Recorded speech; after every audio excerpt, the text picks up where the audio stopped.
So Dr Prospera Tedam, thank you very much for delivering this session today. So Dr Prospera Tedam is a qualified registered social worker with Social Work England and has practice experience in dating back 25 years. So, and she has a teaching career spanning 15 years in higher education institutions and is presently an assistant professor in social work at the United Arab Emirates University, and has recently published a book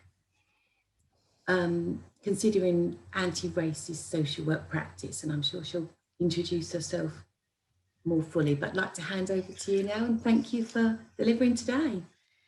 Thank you. Thanks, Hazel. Thanks, Megan, and everyone that's made this possible, this session possible. I'm delighted to be talking to you. I understand I have a mix of students and perhaps newly qualified, and I've noticed one colleague from UEL. Shout out to Kim. You couldn't sneak in without me seeing you, so welcome. Yeah, I guess what I'm hoping we'll get from today, what you'll get from today is what you want to get, to be honest. I don't think that you'll be hearing too many new ideas, but what you will be hearing, at least from me, or what you might be getting from me, is a renewed energy, a renewed enthusiasm, perhaps, and a different way of presenting stuff that you may already know or have heard before. And I'm going to try and make it as interactive as possible, just so that you're not sitting taking in all this information. But I also want to urge a bit of caution that when we talk about issues like anti-racism, the reason why we're talking about anti-racism is because there is racism.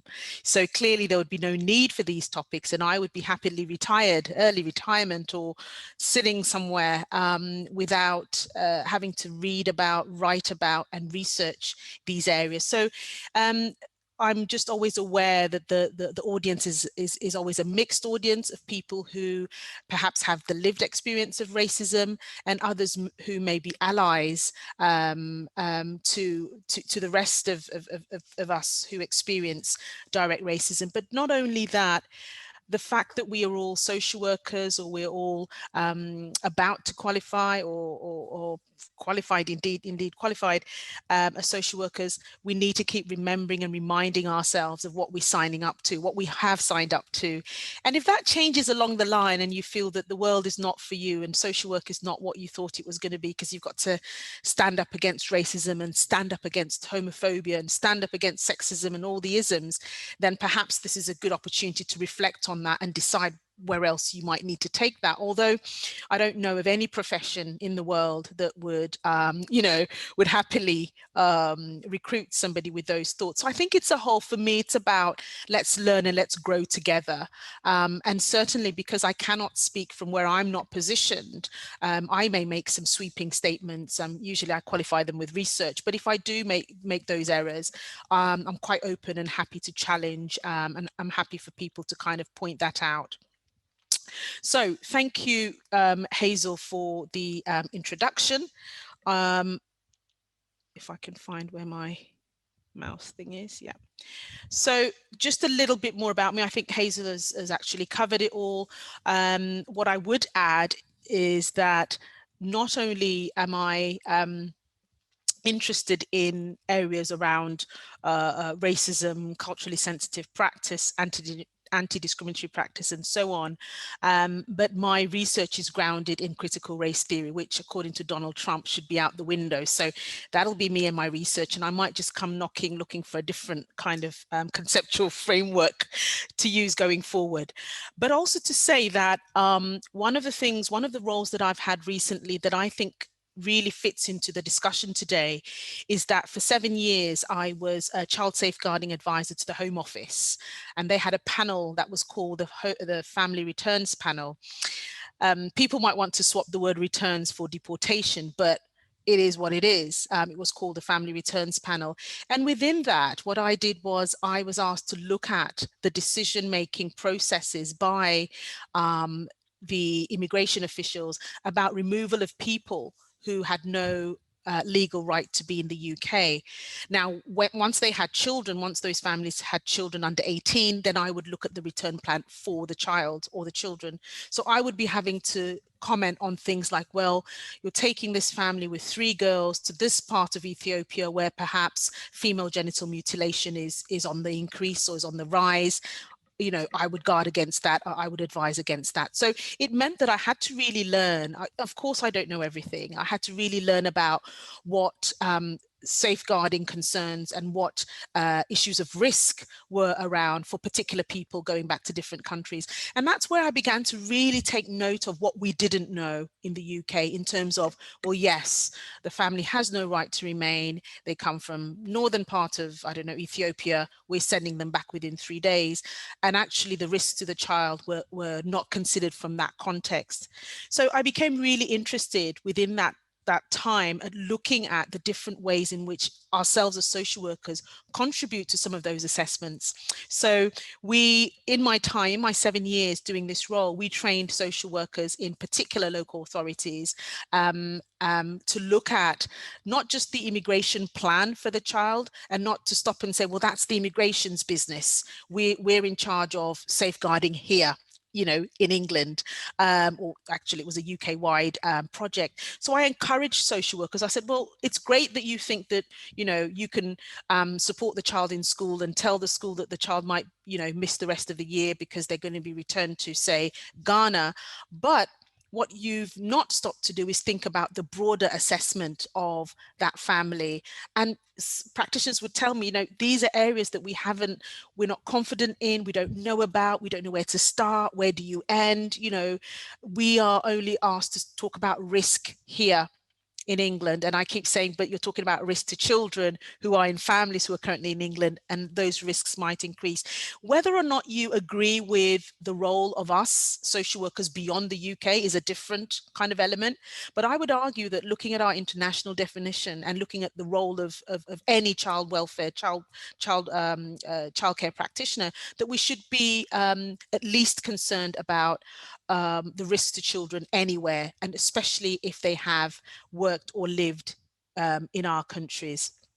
So the aims for today, really, I'm hoping that by the end of the session, we would have had, or most of us certainly we've not come as blank slates. We're bringing something to this talk today. I'm hoping that we would have developed and enhanced our understanding of racism and anti-racism in social work, and that we've taken the time to critically reflect on our own previous and current anti-racist practice. I'm hoping that we will try and practice the skill of articulating and demonstrating anti-oppressive practice and anti-racist practice. And I think what's important in that third aim is when you go out, for those of you who are still to go for interviews for jobs, there will always be, and I'm yet to see a social work interview that doesn't have one of those. There has to be a question about, can you tell us of a time when? You know, can you tell us about how you have worked in a certain way to minimize oppression and so on? And sometimes practitioners, or students, although they have the understanding, articulating it can be really difficult. And I'm sure my academic colleagues here will agree that even sometimes writing that, articulating that in an assessment or an assignment can be tricky. So I'm hoping that we can practice that today. And then finally, it'd be mean of me to not bore you to death with my 4D2P framework, which, as Hazel said, is in the book here, and is my claim to fame. Probably not quite yet a retirement plan, but it'll help. So without kind of further ramblings on, let's get this show on the road. So again, as social workers, I think that we are not oblivious to the world around us. We know, we see, we work with people from diverse backgrounds. And I think that for those of you in London, sometimes you might forget what it is like outside London. And so sometimes when I deliver this to people based in London, I think sometimes they're like, that's not really an issue here. But I beg to differ, and you'll hear some of the reasons shortly. So with increasing racial and ethnic diversity globally and in the UK, of course, we've got to a point where we need to think about what that means for us as a profession, what that means for us as social work educators, and what that means for us in terms of our engagement with these diverse groups. And we're not even trying to make it up and say that this is a new conversation in social work. It's right there from the get-go. It's not a new conversation. However, so it's not a new conversation, it's an ongoing one, but we do get to points where we think, why has this conversation been going on for so long? Because yes, it's not new, but we can't maintain the status quo. We can't keep saying, well, it's not new, it's not new, it's not new, until when? You know, we need to get to a point where we say, actually, that conversation ended 50 years ago and we don't know why it started again. But in the case of race and racism, it has never ended. And from what I see, and I'm not trying to be a pessimist here, but from what I see, it's not ending anytime soon. Which means that as practitioners, we need to develop the skills, the knowledge and competence with working across diversity. And it has never been more stark. I know yesterday a student asked me about this, but it's never been more stark to a good number of people until the ongoing, I won't even call it recent because we're still in it, the COVID pandemic, and of course the murder of George Floyd in the United States. Those two kind of key events, of which one is ongoing, has really highlighted the importance of understanding how, of why it's important to understand how race impacts on the lives of Black people. Now, race also impacts on the lives of white people, as and I use those terms quite loosely. Race impacts on everyone in one way or the other, and that's because as people we see what we see, and we introduce ourselves based on who we are and our identities, and sometimes those identities are disadvantaging us, and sometimes those identities give us privilege and advantage, which I will talk to you a bit more about. So I'm going to get you all to do some work now. And so I think Megan will tell us how this is going to work. We're going to try a poll. I'm just going to read out what the activity is, and then we'll start. So what I'd like you to do at the start here is to really think about how prepared you are, about practicing in an anti-racist way with service users and families. And it's on a scale of 1 to 10. And 1 is not being prepared. So there's no 0, by the way, there can't be, it has to be 1. And 10 is being very well prepared. So let's give that a few minutes if we can. I think it's stopped, hasn't it? Yeah. Yeah. Do you want me to close it? Yes, please. Can you screen? Okay. Are you able to like screenshot it or whatever the word is? Yeah, I can share the results with everybody, so everybody can see, and then I can save them if you want to have a look after. Lovely. Okay. Thanks. There we go. So everyone should be able to see that. Yeah. Okay, so everyone who needs to see that, have a look. Pretty good that there's no 1, 2s and 3s. I think there's some key messages here for my academic colleagues. We've got 7, which I think is taking the lead, and then we've got equal numbers in 4, 5, 6 and 8. And I think we've just got a lone ranger or lone rangers in 9 and 10. So thank you all very much. So I'm getting these admission. Okay, so I'm going to ask then, on the basis of what we have just done, I'm going to ask us to do this second activity, but we're going to do this in the chat.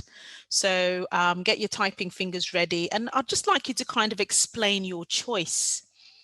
So if you were 3, for those who said there were 4, in terms of the scale, what's that about? And I'm really keen to hear for the person or the people who are 9 and 10, what does that say? And of course the majority that are in 7. So everyone have a go at just putting some kind of justification, if you like, for your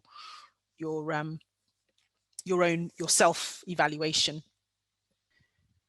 Okay, there's somebody, Andrea likes to ask service users about their culture, opens up a conversation about how they would like to be referred to or treated, such as Gypsy Roma travelers. Wonderful. Somebody's talked about it's really early in my student journey, so I've still got quite a lot to learn. Yeah, great.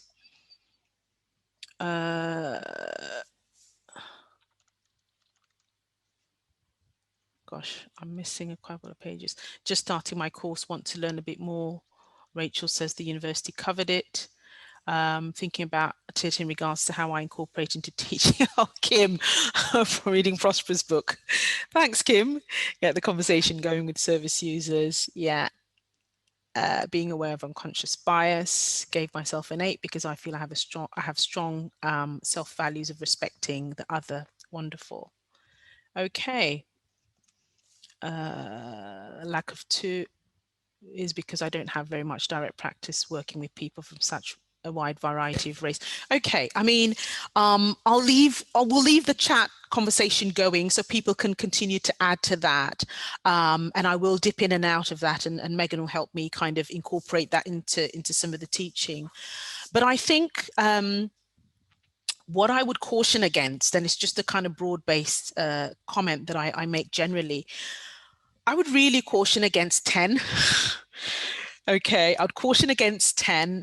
This is absolutely no disrespect for anyone who did kind of 9 and 10. I wouldn't, you know, that's fine. It's a self-evaluation.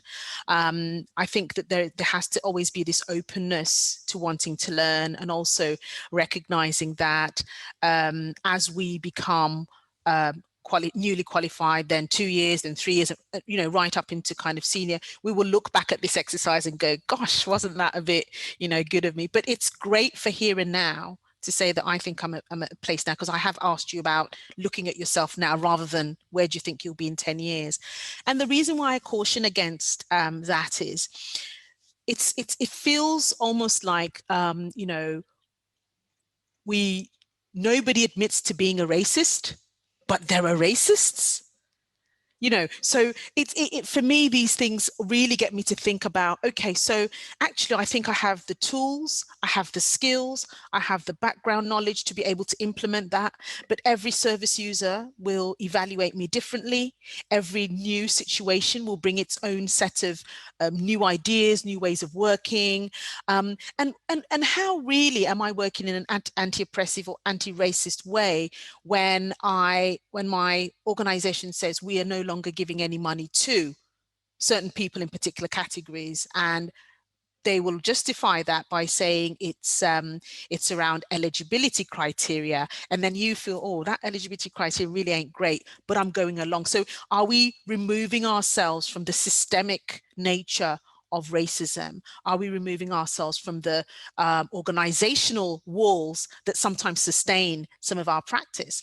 And a lot of people will say, I really want to work in a way that's open, that's honest, that's respectful, but a lot of things go against that, because I promise the service users, quote unquote, that I will do X, Y, and Z. I get back to my team manager, she goes, no, we're not doing it, we can't do it.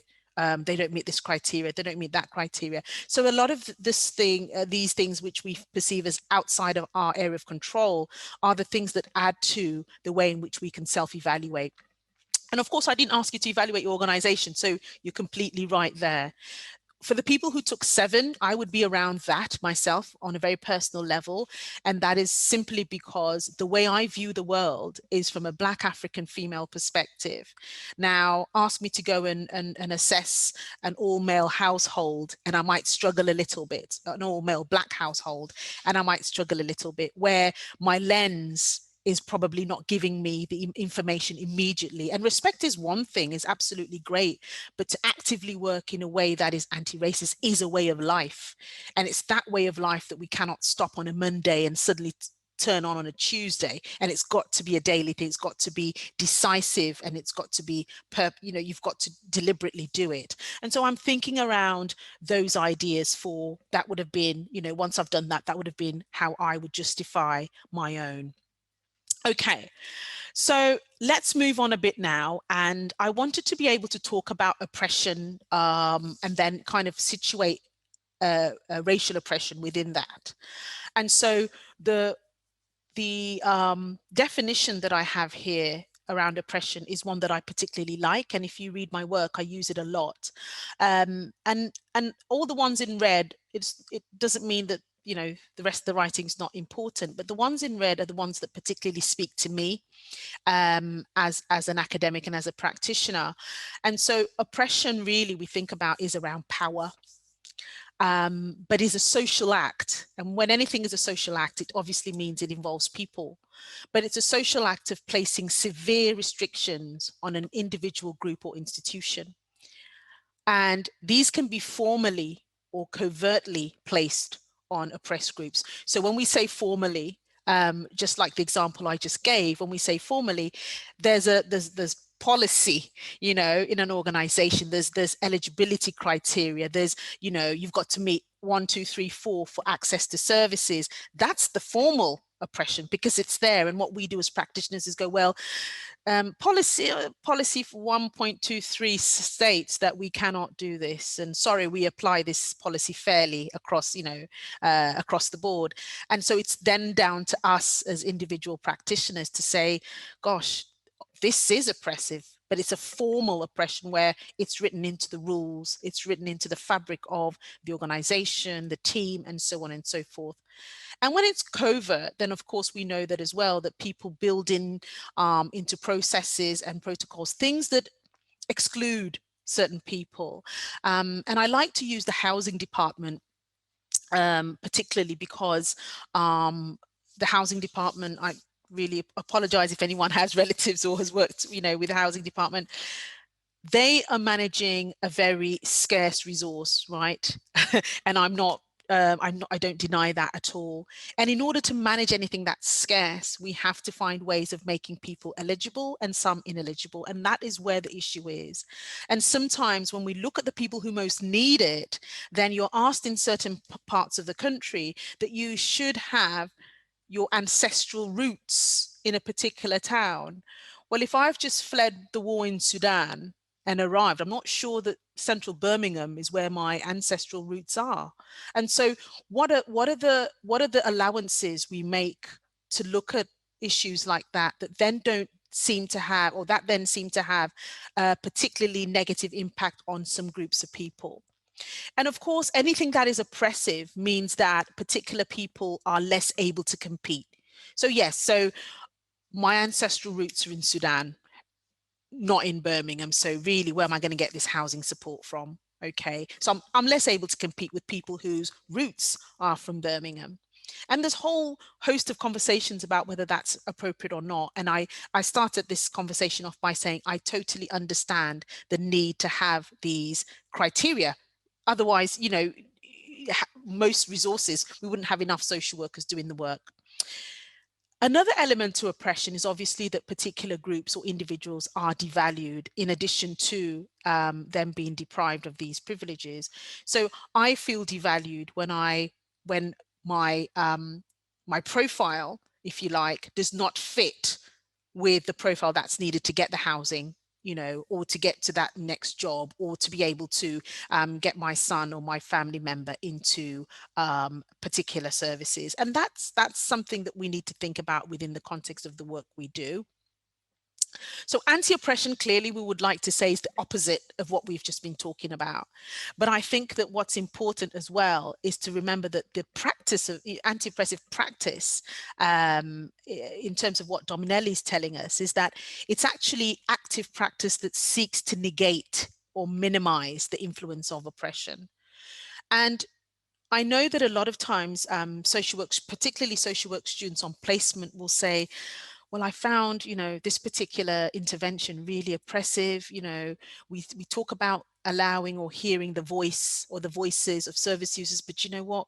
We went into that meeting, we did all the talking, we listed what we would do and what we couldn't do, and then we told them, see you later. So I know a lot of students kind of reflect on that after placement and think, well, what could I have done in that circumstance? And this is probably why I'll be talking to you a bit later about the 4D2P framework. And so anti-oppressive practice is also recognizing that as social workers, we hold this power. And I want to move away, although we're talking about anti-racist practice, I want to move away from people saying, well, you know, I don't have any power. Oh, as a social worker, qualified, registered with the badge and the certificate to match, when you walk into a family's home or a family's lives, they know that you have power. And so it's us reflecting on that power and ensuring that we use it appropriately. We use it to empower rather than disempower. And that can be really difficult when you're working within a wider organizational context that is disempowering. So we need to be a bit more aware of that in that context.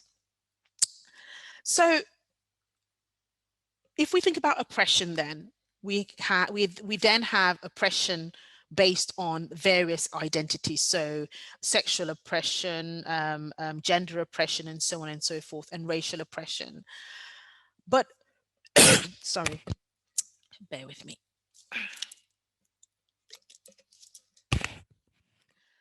However, we need to remind ourselves that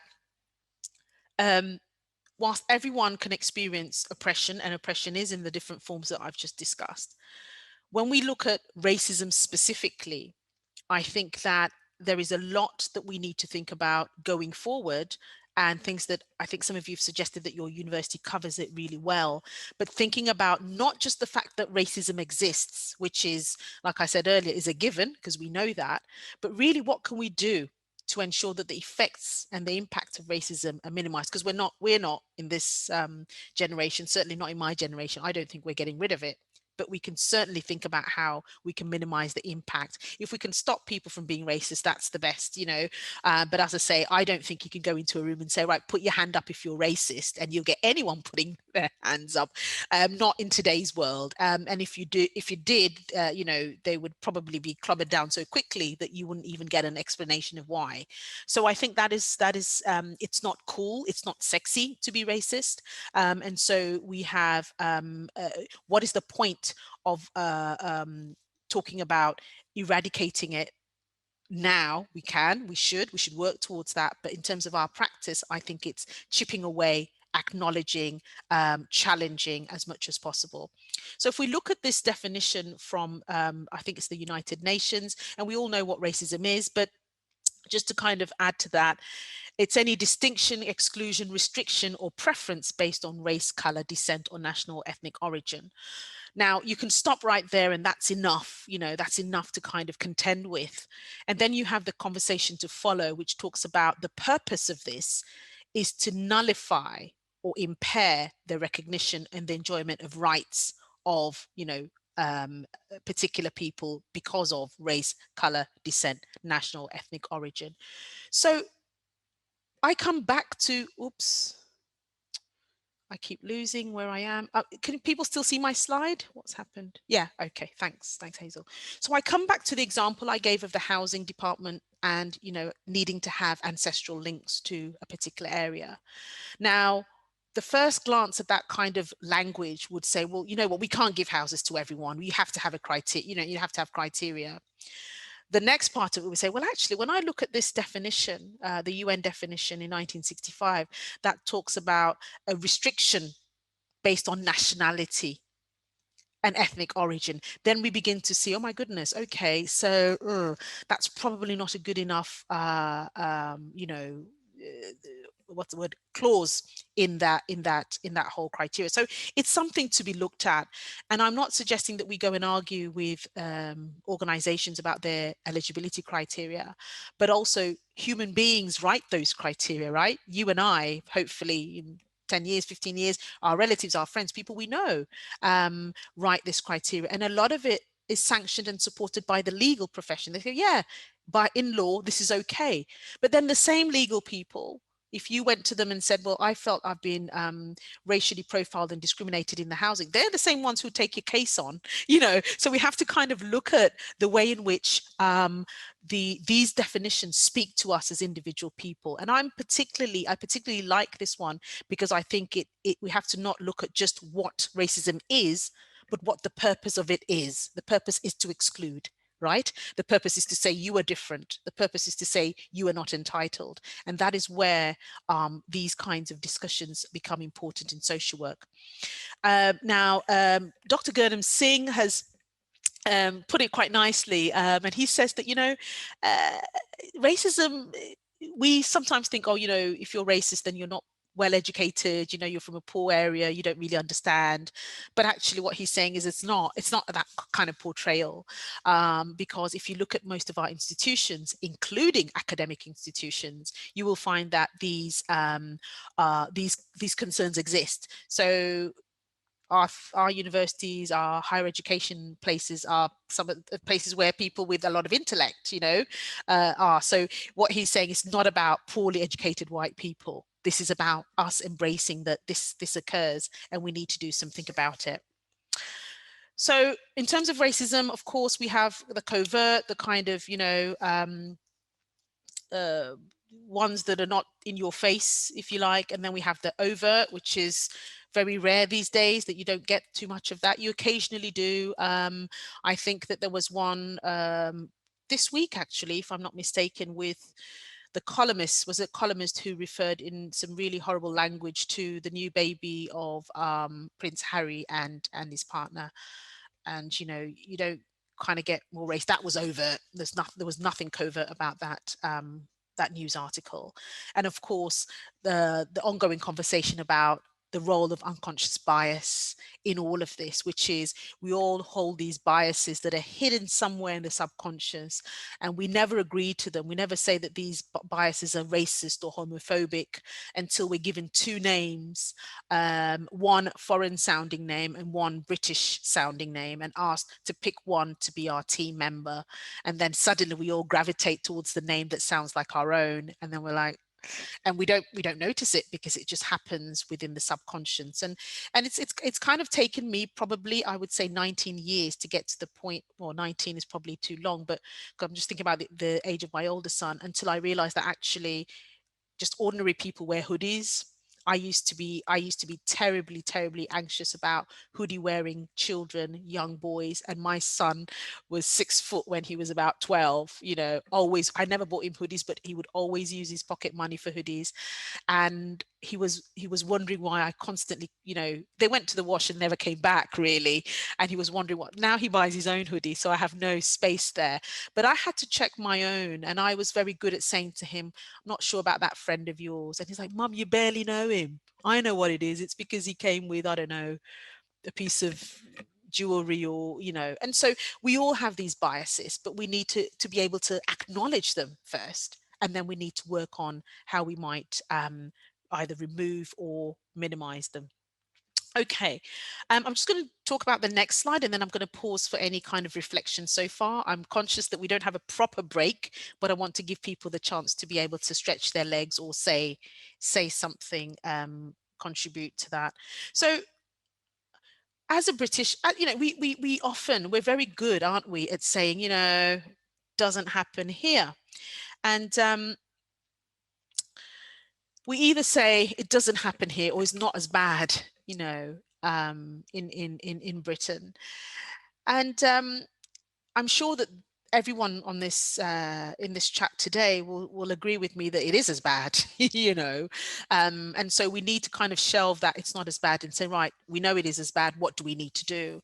And I just present to you these three pictures of people, you know, sadly two are no longer with us, but in terms of social work and what it has done for our profession, these discourses have done for our profession, is useful for us to kind of remind ourselves. So to the extreme left, we've got Stephen Lawrence, okay, and I'm sure everyone knows of, heard of, read about, and, you know, recognize what happened to Stephen Lawrence. Indeed, how long it took for the wheels of justice to get rolling on that case, and eventually then what happened. Oh, this has happened again. I've lost my screen again, haven't I? Okay, bear with me, people. Let's see.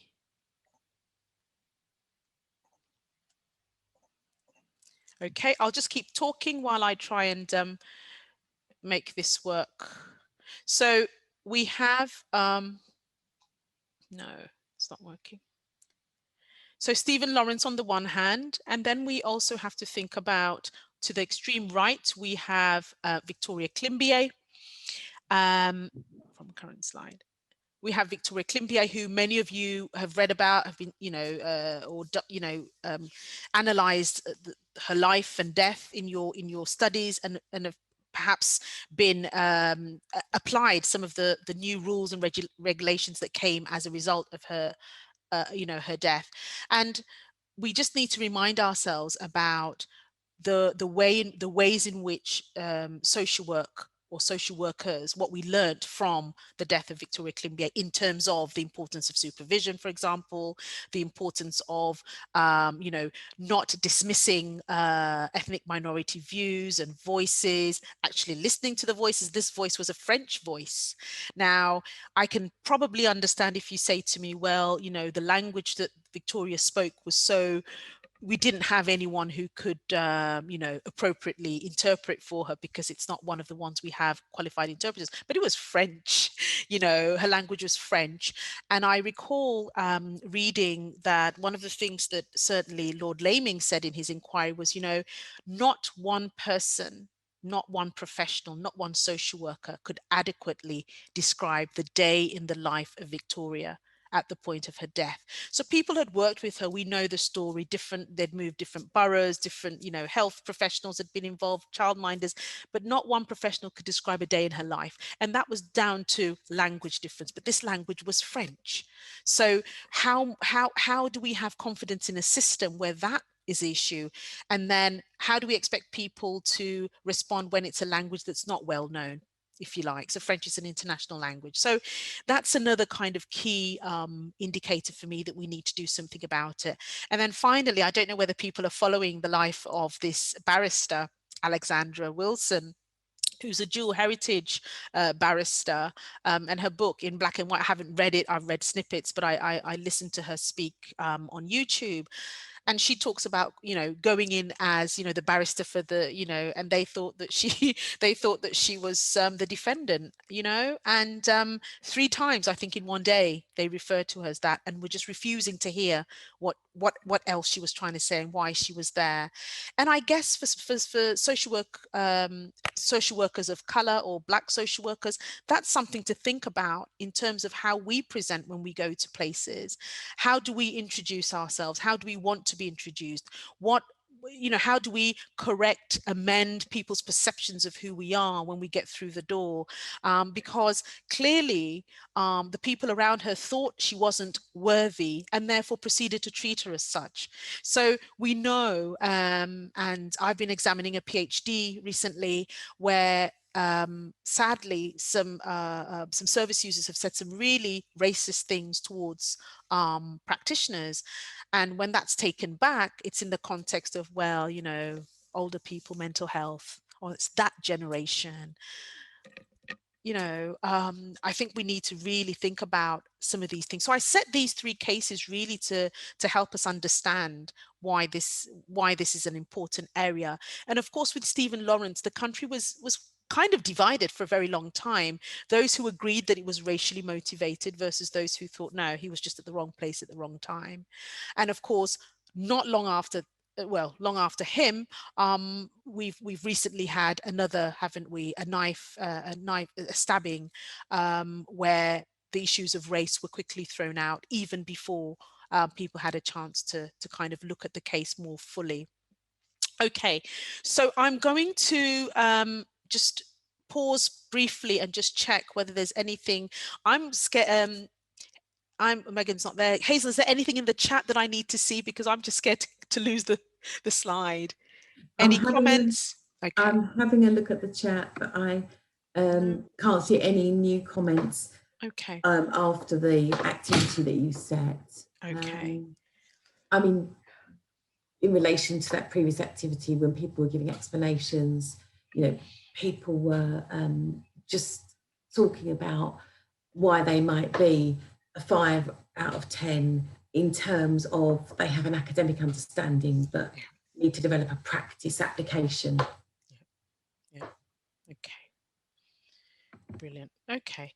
So any questions, anyone? Otherwise, I'll carry on. This is meant to kind of break up your 2 hours, but I'll carry on, and then we can probably stop again when we get to do one of the activities. So this is it's not as bad in Britain. And this is just 3 examples that I think are very closely linked to social work. But whilst we're trying to have that conversation, you know, about, you know what, it does happen in Britain, we suddenly were met with the unfortunate murder of George Floyd, the subsequent Black Lives Matter movement, in and amongst a COVID pandemic that was killing and infecting Black and minority ethnic people disproportionately. And so these become parts of, or should become parts of, our social work discourse. And let's think about Israel and Palestine. Let's think about the people that we work with from one or the other of those places.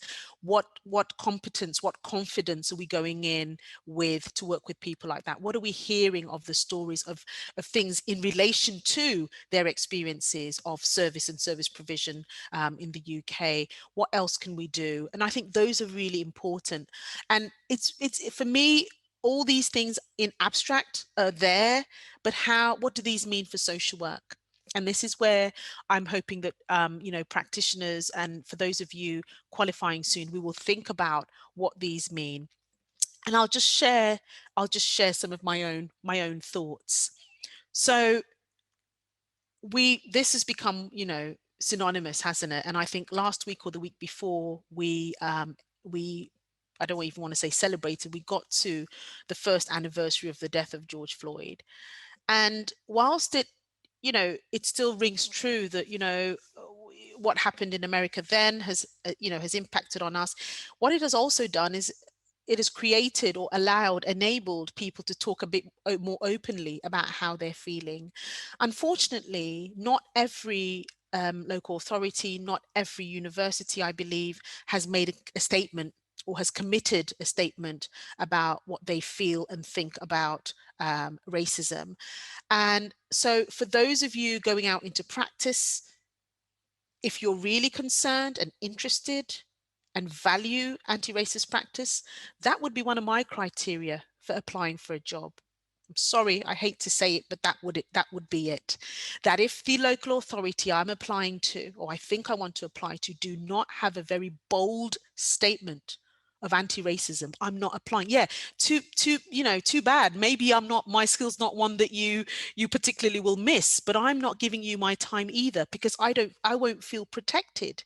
I certainly will not feel protected, not necessarily because I expect any physical attacks or whatever, but I'm then worried about the kinds of conversations that are allowed to happen in that kind of space. If we're not making these bold statements about we're actively against racism and decry what has happened, then what we're saying is that silence is complicit, isn't it? And therefore, even though no one will ever, perhaps if I come and work for you, they won't ever come and hit me across the face. What might happen is that over coffee, somebody will deeply offend me. Somebody might upset me, because those guidelines are not there set in stone. And so it leaves open then people to do whatever and speak however they might like. In any case, apart from everything else, it is just human. It is just nice.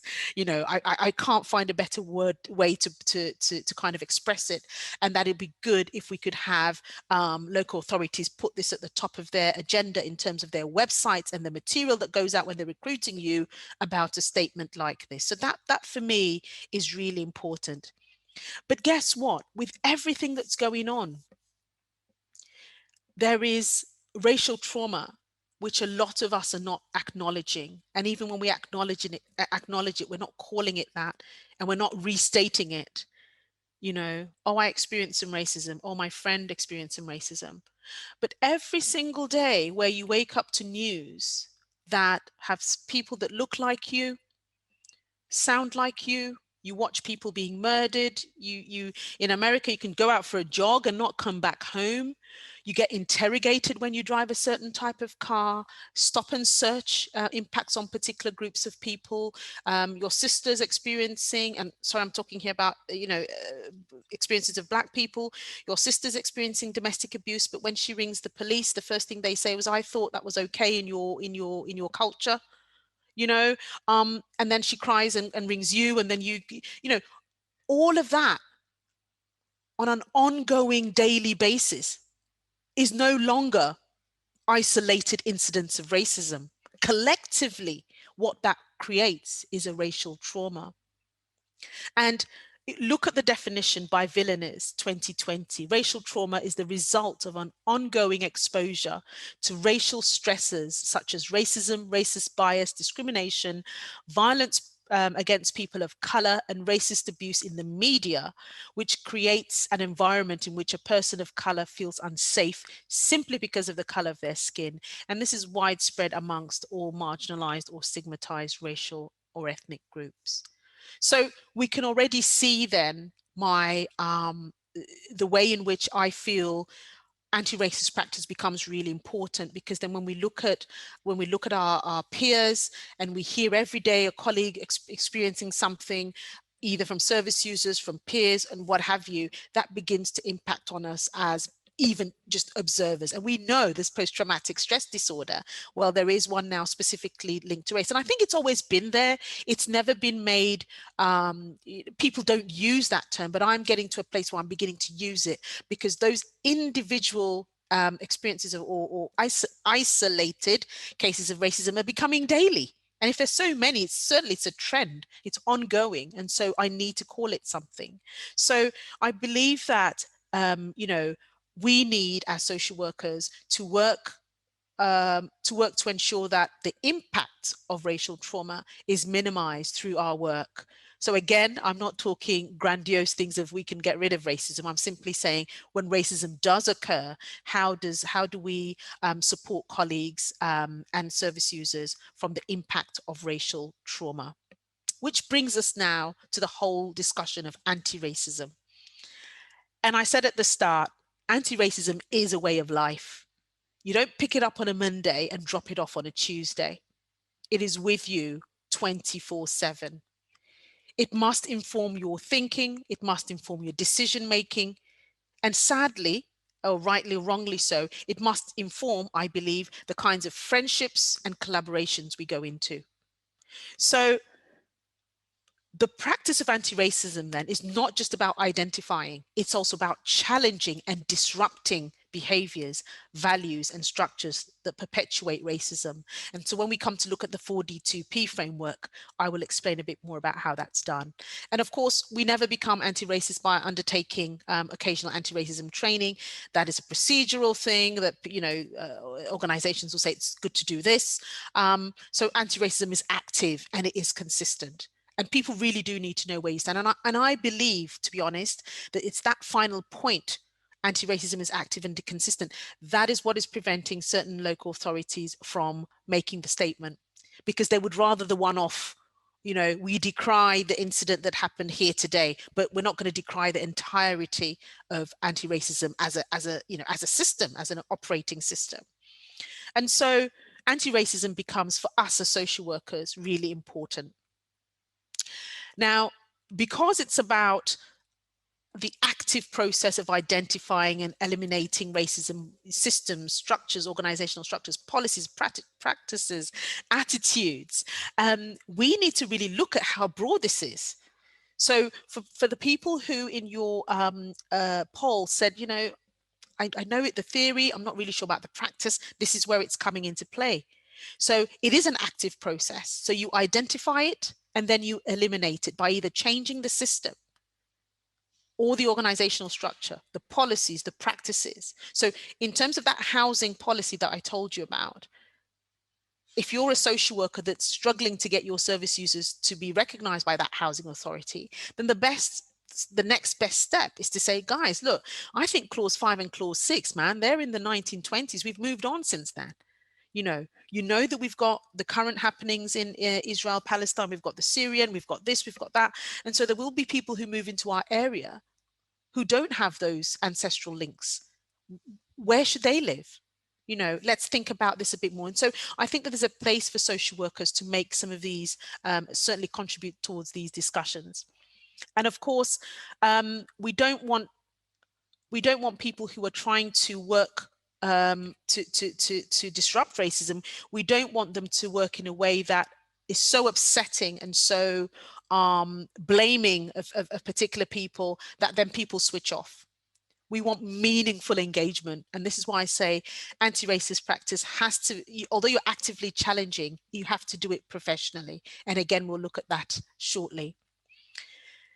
And of course, we have to develop ourselves as people. You know, Robinson and Green say that we're the biggest asset, you know, and so we have to remember our skills, develop our skills, and ensure that our skills kind of work within the context of being anti-racist. Okay, so the good news is there is an activity now, which then I will combine with a brief break. So Megan will help us out with this. I think Megan has already got the groups. What I'd like you to do in the groups, it's 10 minutes. And please, while you're doing the group, you can grab yourself a drink, or, you know, feel free to use take a comfort break. But I'd like you to think about which models or frameworks for anti-racist practice do you know about? And then, you know, if you mention any, I'd like to know how you've used them on placements. Now, when we come back, we may not necessarily discuss all of them, but I'll certainly be interested in either seeing it on the chat or having at least one group feedback. So Megan's going to do us the honors of the group. Okay, so we've got 10 minutes for that. Okay, so while I wait for one of the groups to kind of feedback, you know, just really briefly, just to acknowledge, I've just looked at the chats, and I think there was a comment there about somebody said, you know, they used that criteria about thinking about what anti-racist policies or anti-racism policies existed in a recent interview, and I think they asked the question and person said I didn't get the job, but, you know, I think what the contributor was saying is that they kind of knew where I was going with that question. So that's really interesting. Thank you for sharing that. And there's somebody else that talked about becoming aware now of racial trauma. And so, yes, that's really great. Thank you. As I said, if you can take one thing away today, that would be great. Okay, can we have somebody, I don't know how you want to do this, somebody in any group, just either put your hand up and Megan will invite you to respond to this activity, please.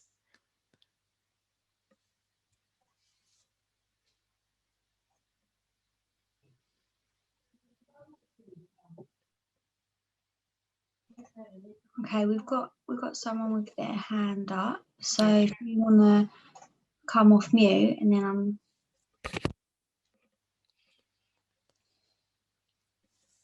Hello, my name is Renata. I'm a student at University London Met.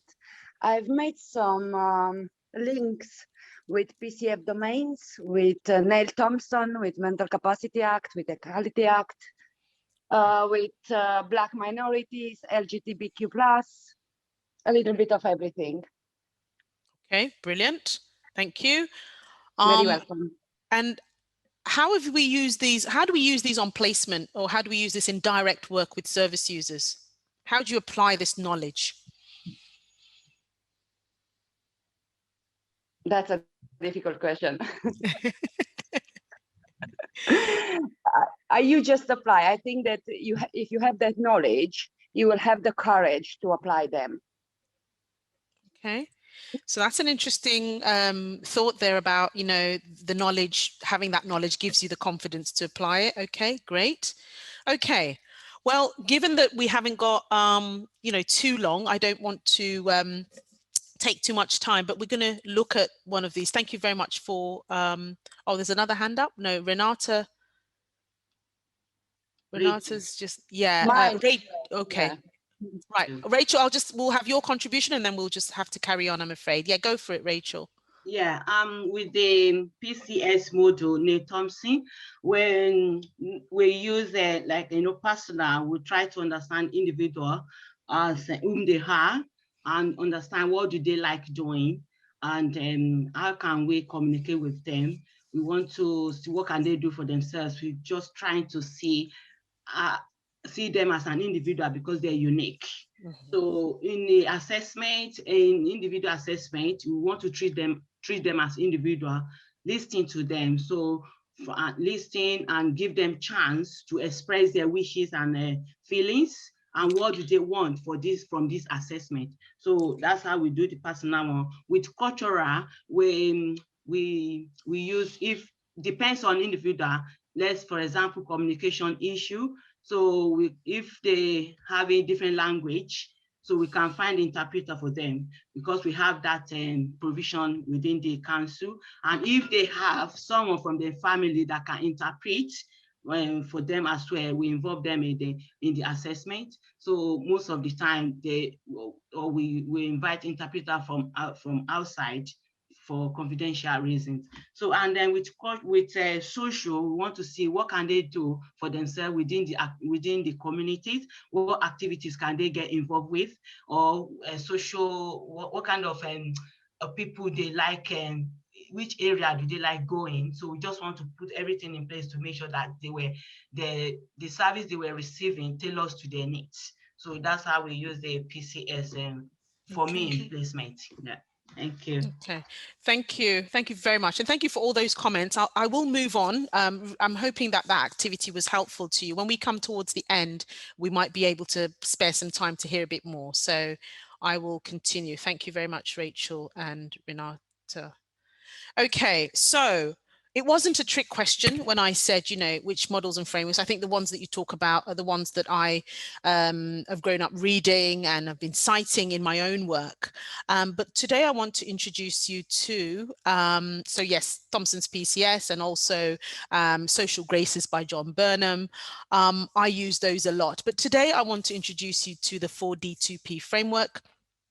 And you know, which obviously is my own, and we can critique it. Today I'm so not precious about things like this. We all have very different perspectives, so we can critique it. But this framework came about really because I'm at a place in my career and in my life where I feel that with all the frameworks that we have, there's just something that I felt was missing. I felt that we did a lot of talking as social workers, but I felt that there were some bits that we struggled with a bit more. And so when I was writing this book, obviously when I was concluding the book, George Floyd was murdered, and then there was COVID. And then at that point I thought, no, the model has got to really focus on what I feel has been missing all these years, certainly in my own practice. I'm not speaking for anyone else. You may have been doing this for years, but certainly I think, or I thought it needed a framework. So the 4Ds represent discuss, discover, decide, and disrupt. And the framework encourages us as practitioners to reflect continuously on our own power and privilege while we're doing or while we're using this framework. So I'm just going to go through the framework in some more detail. So if we think about what we do as social workers, we do a lot of talking, we do a lot of discussing or we have a lot of discussions and dialogues with students, colleagues, service users, friends, you know, but usually there's a purpose, there's a reason for the conversation, isn't there? There's usually something, but we need to ensure that if we are using the 4D2P to, you know, as an anti-racist tool, if you like, or framework, then we need to ensure that even in our discussion, so that communication, we're using non-oppressive language. Okay, so right from the get-go of your discussion, let's start thinking about, okay, so what are some of the language that could potentially be offensive? If you're talking about race, it's a good idea to ask people how they wish to be, you know, referred to. The whole host of things. Some Black people want to be referred to as people of color. If you're talking about the, you know, person of color, there's big debates, ongoing debates about the acronym BAME at the moment. I use Black, and I'm very specific, but my research is around Black African students or Black African social workers, and then I qualify it with the African. But it's important that in our communication that we are anti-racist in that. But as we are having these discussions, we will be reflecting on our privilege as well, and also making a really conscious effort to not undermine the conversation or where we hope the conversation is going, and that we're being really sincere. But it's also during this discussion phase that I believe that a service user or a student, as you know, or a colleague at work may talk about their experiences of oppression and racism, because the conversation is happening. Oh, Hazel, I went to the housing department like you asked me to, and the guy just kept saying, you lot come over here and take our housing. Or maybe the guy didn't say it, somebody in the waiting room said, you know, them lot have all got housing and I'm, you know, I haven't. And so as the discussion is progressing, you may begin to start hearing things that will, I don't want to say red flags, but red flags that maybe think, oh, what's going on with this, you know, in this particular instance. There's terminology that they have used that perhaps directs towards oppression. It probably covert or overt, that's down to you. And it's really important that this discussion is sincere, it's empathetic, and it's open. And so once the discussion is ongoing, you then get to a point where you make a discovery. That's the second D. And that discovery is that you might discover, actually, what I'm hearing is a lot of hurt. What I'm hearing or feeling is, I've just talked to you about that recently, racial trauma. What I'm feeling is discontent or experiences of othering and so on and so forth. And all of this is arising from the first D of discussion. Now, using your listening skills, which you have developed over the years, you need to think about where the source of that additional stressor is. So they might just name the housing department. They might say, I went down to the housing and the housing officer called, so-and-so said this, or the people in the waiting room said that, or whatever. And then once you begin to kind of immerse yourself in that discovery, we also have to think about it from a very person-centered perspective. It's about that person. So at that point, your experiences, you know, we park them for a bit, please, and let's focus on what they're trying to tell us and what we're trying to discover. Now, the final bit of discovery for me is, are there any oppressive or racist features in the conversation, in the dialogue, in their experiences? And if there are, then, you know, great, you make a decision.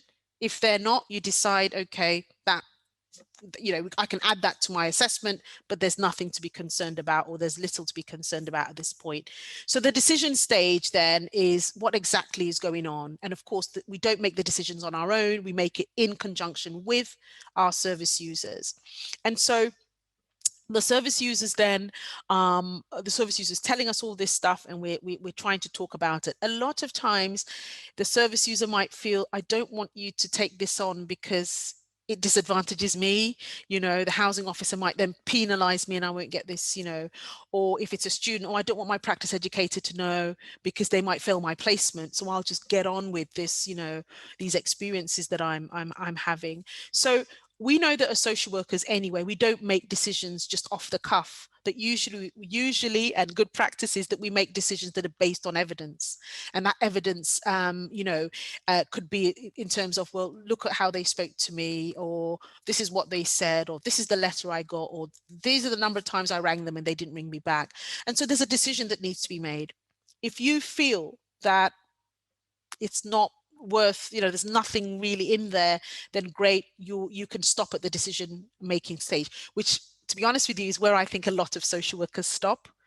I do think that there is one D that is significantly missing in the way in which we currently practice, and that is the disruption stage.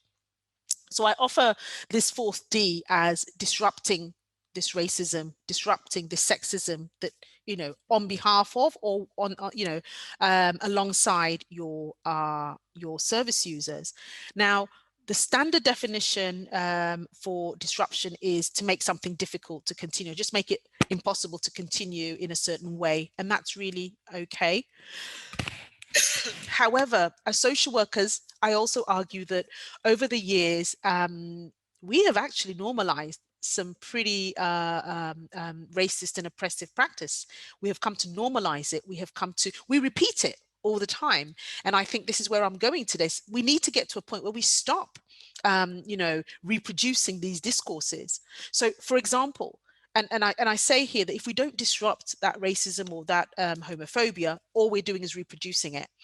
Now, as practitioners, how many times have you not heard your tutors say or read about disproportionate number of Black children who were looked after, disproportionate numbers of Black males excluded from school, disproportionate number of Black males diagnosed with severe mental health problems who are also far more likely to be sectioned under the Mental Health Act? Each time I have to say this at a presentation, I kick myself under the table because I'm thinking, really, Prospera, you've been rehearsing and rehashing this stuff for years and you're still saying it. Because we are part of the system that's reproducing some of this. When you join a team and you start working and you're trusted and you get your work done and you have a disproportionate number of Black males excluded from school, perhaps now is the disruption stage with your team manager.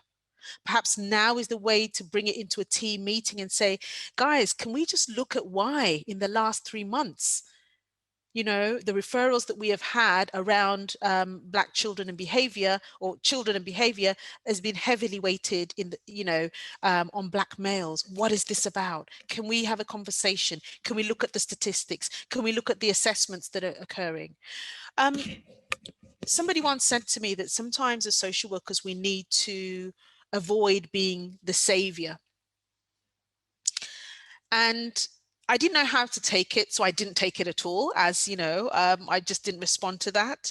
And it's really interesting that we need to focus on that. Would we need saviors if we didn't have people putting them in those positions in the first place? And so I wanted to say that, and I thought, no, it's enough for one day. Off you go, Prospera, log off, you know?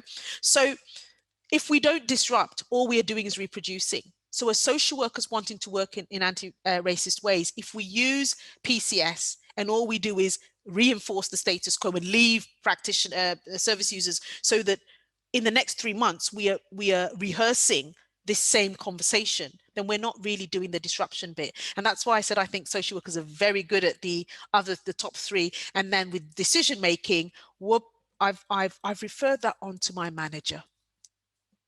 They, you know, they will make the final decision. Okay, but did you make any recommendations? No, my manager's going to deal with it. Or, you know, it's really not worth it. I know the housing department. They're going to tell me there's no housing. They're going to just tell me stuff I already know. So just no point in doing anything about it.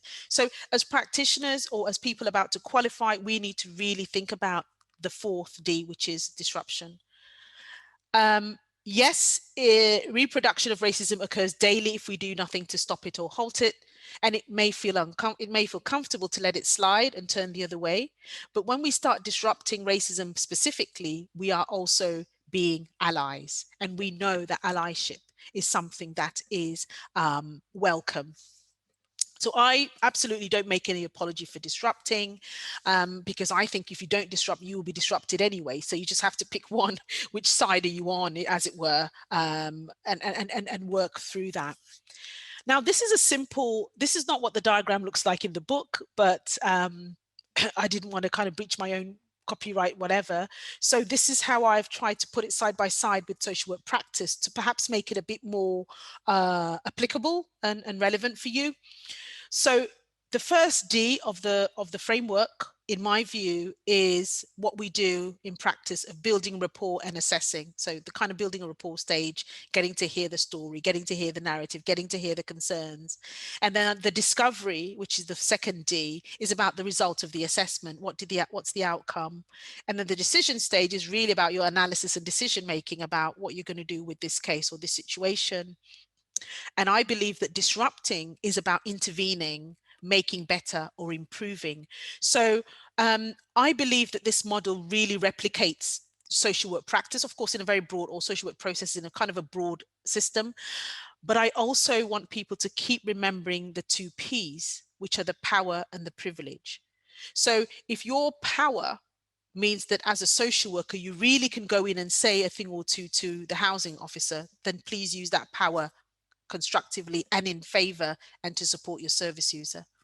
If your privilege means that you can use that privilege to speak to the director of housing because he's your in-law, you can have a conversation over coffee, then great. Why don't you do that? I think that when we talk about power, and sometimes when we talk about privilege, people very quickly jump to, oh, that's my next slide. Let me not go ahead of myself. So let's think about our practice as being underpinned, or anti-racist practice being underpinned by recognizing and reflecting on our own power and our privilege. Of course, I have to plug the book. So there's a whole chapter on power and powerlessness in the book. And I'm just thinking about how power is used. And to think about how we can use power to liberate rather than to oppress. So that's kind of the key messages from that side of things. Okay. Privilege. Now, I'm going to really kind of, you know, talk about my own perspective on privilege. I purposely avoid the use of the term white privilege. I really don't think that I'm appropriately positioned to discuss it at all. I don't know how it feels to be white or to have privilege, but I recommend some work by Robin DiAngelo on white fragility. I think that's great. But also, I want to also, you know, debunk, as it were, this notion that if you're Black, you have no privilege. And I would say that, you know, in terms of my own perspective, I prefer to use earned and unearned privilege. And of course, I use earned privilege to mean things that you've had to work towards. So from a very personal example, I've worked to get a doctor title. So that is what I've earned. I wasn't born a doctor. I've earned that through studying and research. But my unearned privilege, or my unearned elements of my identity, are my race, ethnicity, and my gender.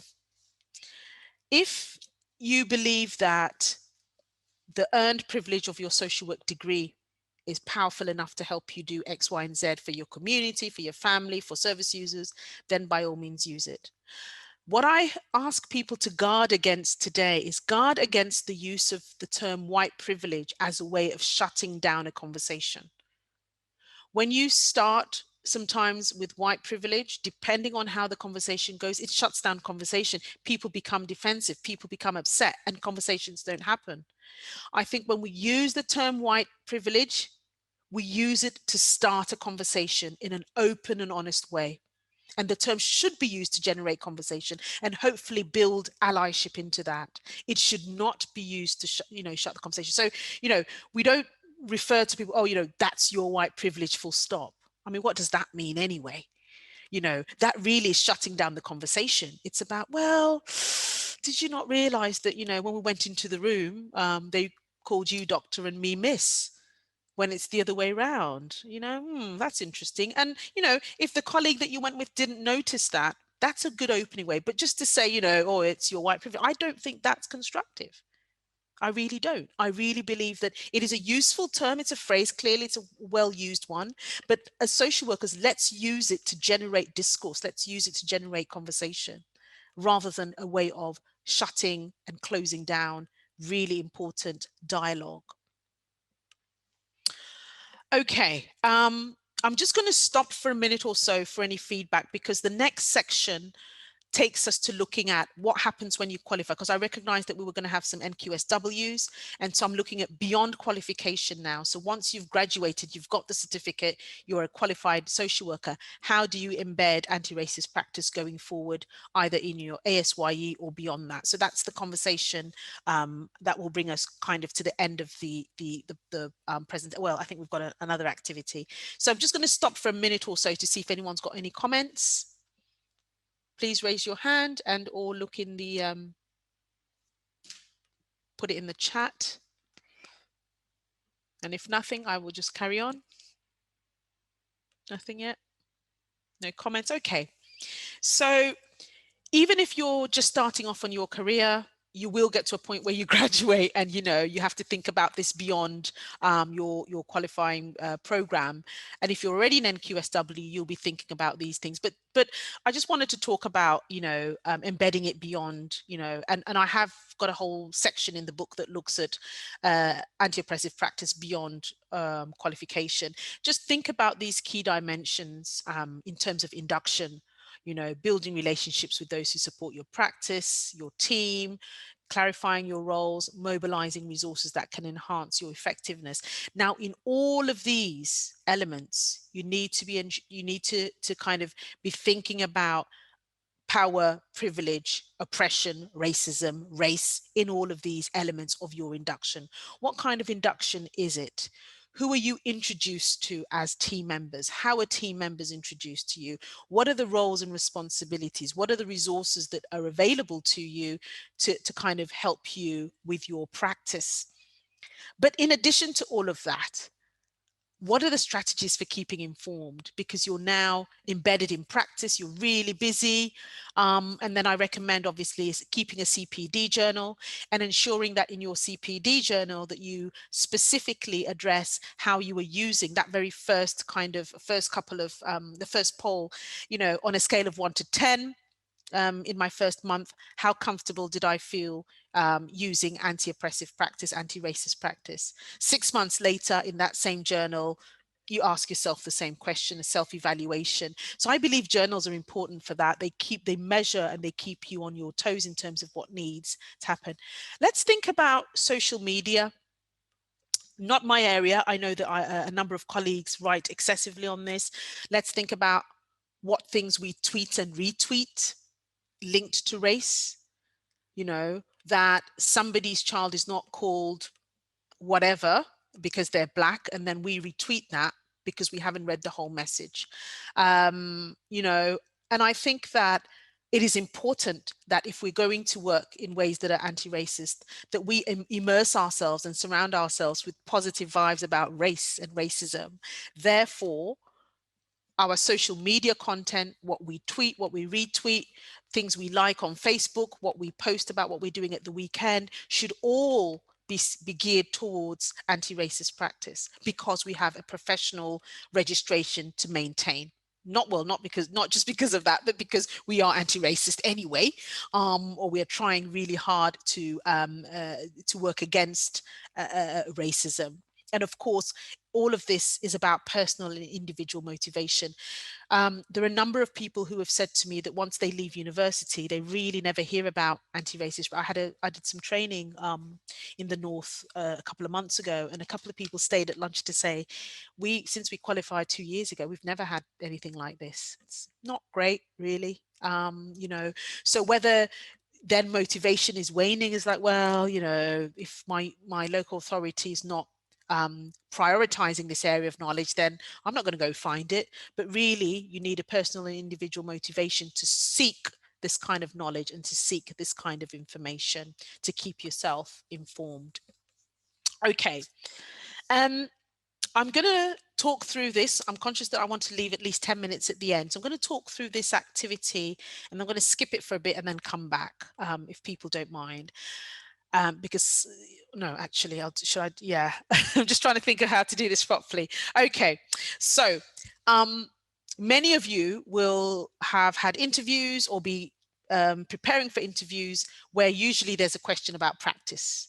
You know, tell us about a situation where you worked in an anti-oppressive way with service users. Tell us about how you use anti-racist formats and frameworks in your practice. And, you know, it's not a trick question. However, having sat on so many interview panels for different things, practitioners struggle. There's a sense of trying to directly quote and cite sources. There's a sense of, I know the theory, I'm really struggling to apply this to get my answer across. So here are some of my ideas about how you might respond to that kind of question in an interview. The first one is try not to do everything, okay? So if it talks about oppression, try not to include all the elements of oppression to get your message across. You can make some broad statements to help you, but just be really kind of careful about how we do that. But also think about specific cases that you've been involved in or heard about.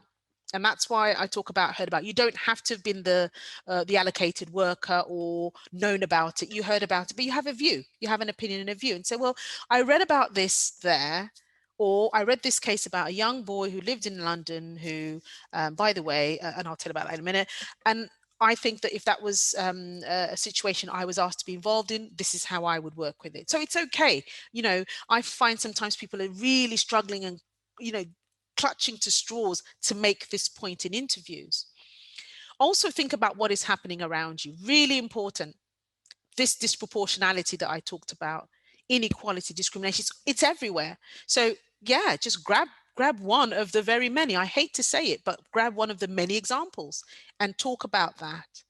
And the example I will give here is that I was reading some research a couple of weeks ago into some of the issues around males and Black males and their exclusion from schools, particularly in the London areas.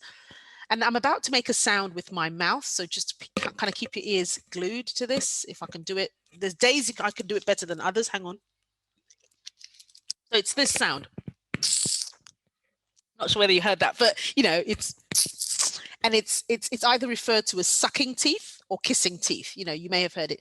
It's a bit like tutting, you know. However, in certain London boroughs, if you kiss teeth, that's a permanent exclusion.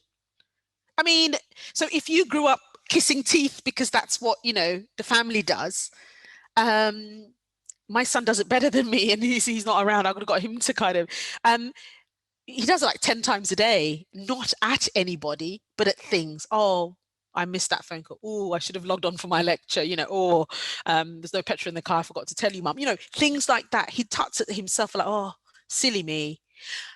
If it's become something that is being viewed differently, surely then our roles as practitioners, if we understand the context, is to explain the context a bit better, but also to talk to the people who are assessing. Because in my household, like I said, my son would have been removed from school like every 5 minutes, go, come, go, because he does it all the time. And maybe when we think about that leading to exclusion, we see where the disproportionality is coming from. So again, in your interview, when you're asked that question, it doesn't have to be something you've seen, you know, you've experienced. You can say, well, I've read that, this is what's happening. And if that was me, this is how I would apply an anti-racism framework to it. And then you can use that to explain your way. It's similar, but not so much about when they say that, again, in some schools, that when you fist bump, that is seen as a sign of being in a gang. So again, you know, I don't know, I fist bump. I mean, it's not my generation, but I do it occasionally, depending on the, you know, the young person that puts their fist out. And with COVID, you know, we do all sorts of elbow things and stuff. So let's think about utilizing some of this, because we don't want to feed into this disproportionality saga. So you do have a view, and you need to think about how you might minimize it. And then, of course, think about personal growth and learning. You know, what is there something new that you've read about but don't quite get it? Again, you could say, you know, although I have read this and that, I'm looking forward to using it. Or, you know, I've recently become aware of the 42P framework. I haven't really used it, but this is how I might use it. And of course, you can use a case study like the example I'm about to give.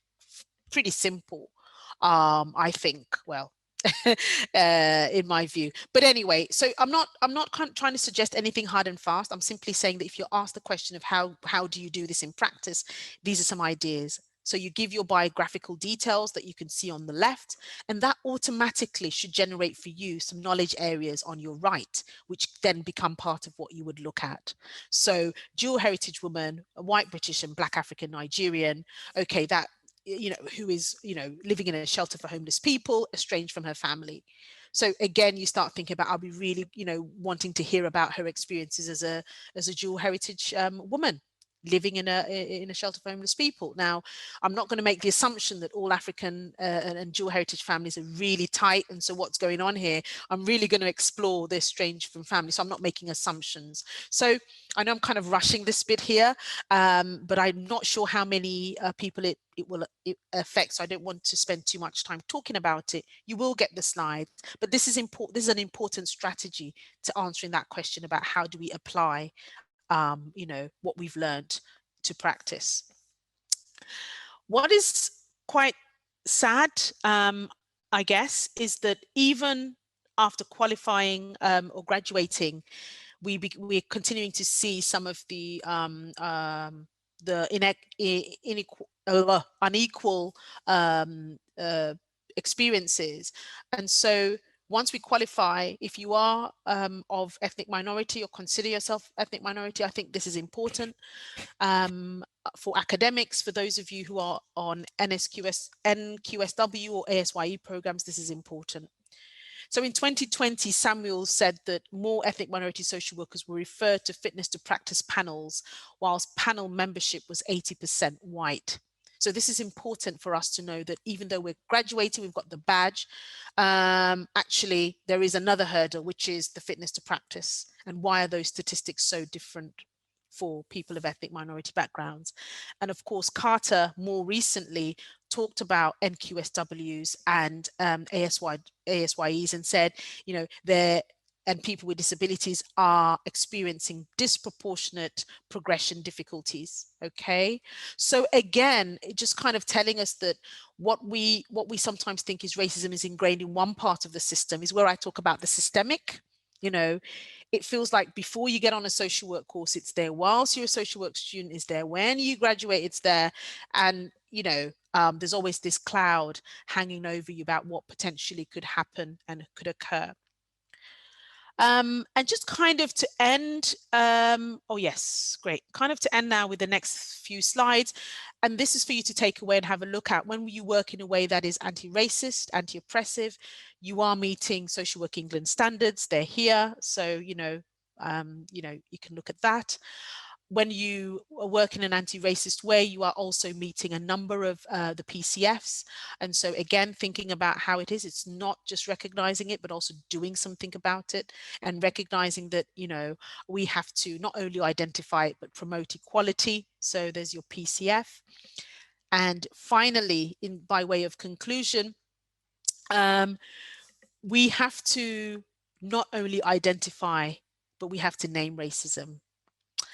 And that can be really, really difficult. And there are days people might hear me speaking today and go, yeah, you know, I bet she does that, you know, really well. And I do hate to burst the bubble, at this point, but there are some times where I don't have the energy for it. You know, it's the kind of, you pick your battles. There are some days where I've just had so much of it that I'm not prepared to go in another battle, because then I have a family that need me to be safe and well and happy, because my happiness really does impact on so many other people. So there are days when I don't have the energy to name the racism, but it doesn't mean it's left me. It means I will go away, and when I feel able, I will write to that person. I usually do that. And I usually remind them of the incident. And sometimes I get a full-fledged kind of reply saying, I'm really sorry. Or I get people saying, do you know, when I said it, I was a bit unclear, but because you didn't react immediately. And I said, no, I was going out for a family event. I was not prepared to upset myself that day. So Goldstein tells us, don't just identify it and leave it. So don't just do the, you know, the discuss, the discover, and the decide, the decision making. Please, you know, do something, name it, and continue to develop our own knowledge. And I believe that, you know, really bad social workers are bad for good social workers. And I just nicked that directly from the statement about police in relation to George Floyd, where it said, you know, bad police are bad for good police, you know, so one bad apple, if you like, spoils the rest. So we all need to kind of be each other's keeper in that way, remind each other about our need to do this. And also, as I say, I cite other models all the time. And so I will continue to do that. And on that happy note, I think that is the end of the presentation. Now, because I didn't give you a proper break, it's okay if people felt that they wanted to go, but I'm going to spend some time just catching up with the chat, catching up with any final questions, and then Hazel and Megan can tell us when we need to leave. So thank you all for your time today. I hope this has been helpful. Okay, let's see the chats. Yeah, Megan, Hazel, feel free to come in. Thank you very much. It's very interesting. And I think there was somebody put a link in the chat to an article from Community Care, which might just be worthwhile drawing to everyone's attention. If they wanted to click on it, they'll be able to open it in a separate screen. Yeah, that's the one. Yeah, so yeah, thank you, Yvonne. Yeah, that's the one that I was referring to. Yeah. It is difficult, isn't it? But I guess that what is different now than probably, I don't know, 15 years ago is that there's more open conversation about these things. But I'm really conscious as well, given the mix of friends and the allies that I have, that, you know, sometimes, you know, we need to use the phrase white privilege so meaningfully, and that we use it to stimulate dialogue rather than shut it. Because I know a lot of people, as soon as they hear that, I say, I'm not going to listen, you know. why should I be in this space where I'm just being blamed for everything from my ancestral links till now, you know? And so there's people who don't find it helpful. And I think if we want to make meaningful change, then we need to invite everyone to the conversation and not try and exclude others. Okay, so yeah, good points here. I've observed that in interviews there are more white interviewers than there are black. True. True. I think you make some really good points here in the chat. What can we do? I guess we back to the whole thing about looking at progression. I think that's something that Professor Claudia Bernard writes about. She looks at progression of social workers to management and managerial, and I think she's got a paper out as well that says that, again, unfortunately, the people who, there's a lot of Black and ethnic minority people who are social workers, but going up that ladder at work is pretty difficult. Okay. Yep. Okay, so any other questions? Otherwise, I'll leave it to Hazel to tell us what's next. I think because people don't have a break, it's natural. If people want to leave now, I won't be offended. Can I just add, I'm going to put a link in the chat now, which is for our feedback form. Okay. So I'm going to put it in there. I will send it out by email, but it might just be easier for people if they want to do it straight away. So I'm just going to put the link in the chat. And it will take you to Google Forms where you complete our evaluation, and then you'll get a certificate once you've completed this in today's session. So it's just in the chat now if anybody wants to copy and paste it or open it up and complete it now. Okay, brilliant. I guess I just wanted to remind anyone who might have logged in a couple of minutes later that you need to make sure that your full name is in the chat box so your attendance can be acknowledged on the register. Okay. Brilliant. Okay.